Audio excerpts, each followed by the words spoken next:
would you have to run away?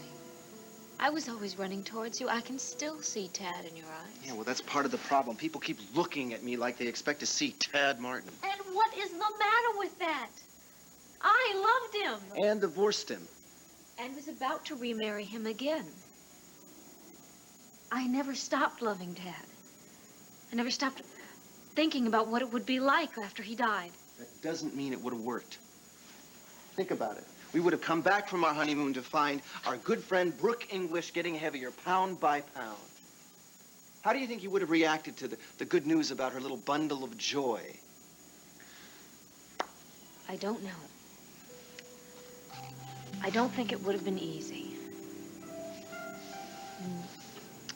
When Brooke told me about Jamie, I was jealous and angry. I wanted your child. But in time, it got easier because I began to see a lot of you in Jamie. I never noticed it. Well, why don't you take a closer look next time? Next time. Sure, next time. If there is a next time.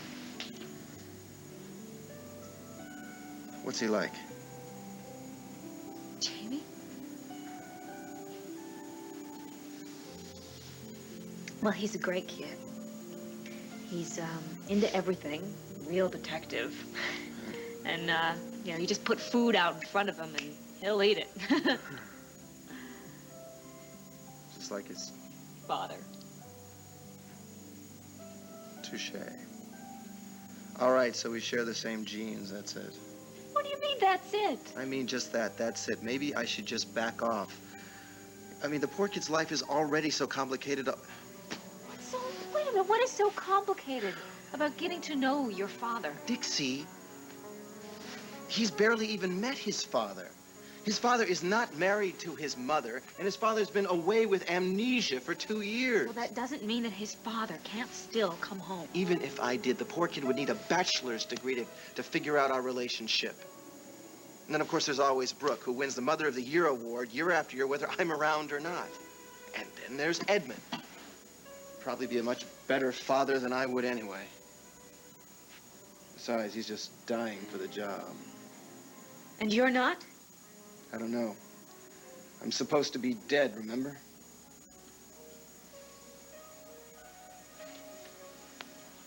Ted, you really must give Jamie a chance. You would be a wonderful father. You were wonderful with Junior. I was not the only one who sang him to sleep every night. Come on, Dix, we weren't together long enough to test my parenting skills. The only thing I ever did was change his diapers every now and then. That's not true. Junior knew your face and voice from the minute he saw you in the park. Barely. He knew it because he saw it night and day and because he loved you. Well, there's a lot more to raising children than loving your child.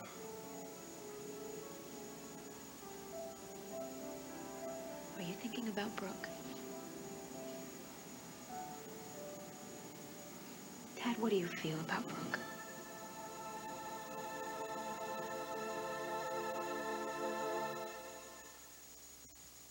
I don't know.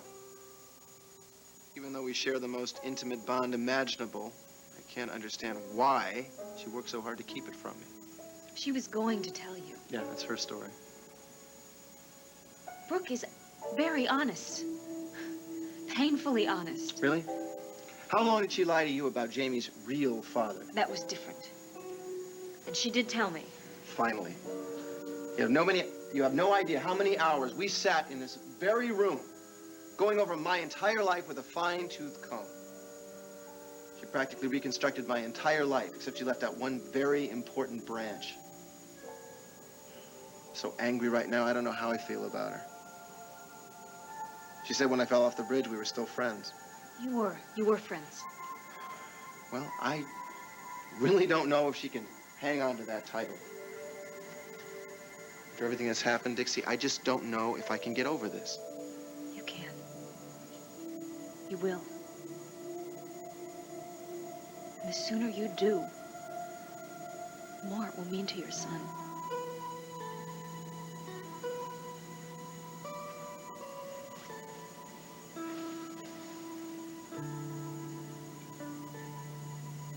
Nope. I locked us in here so we could talk about us. So far, our names haven't even come up. There's a lot of other people involved. Yeah. One name in particular.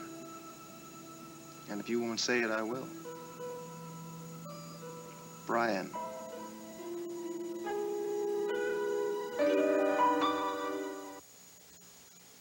Red, irritated eyes can say things about you that aren't true.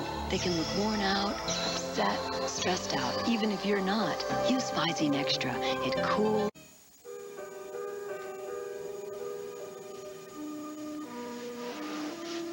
Brian's not out of my life. Look, you can't expect me just to dump the man that I just married. All right. Let's just approach this from another angle, shall we?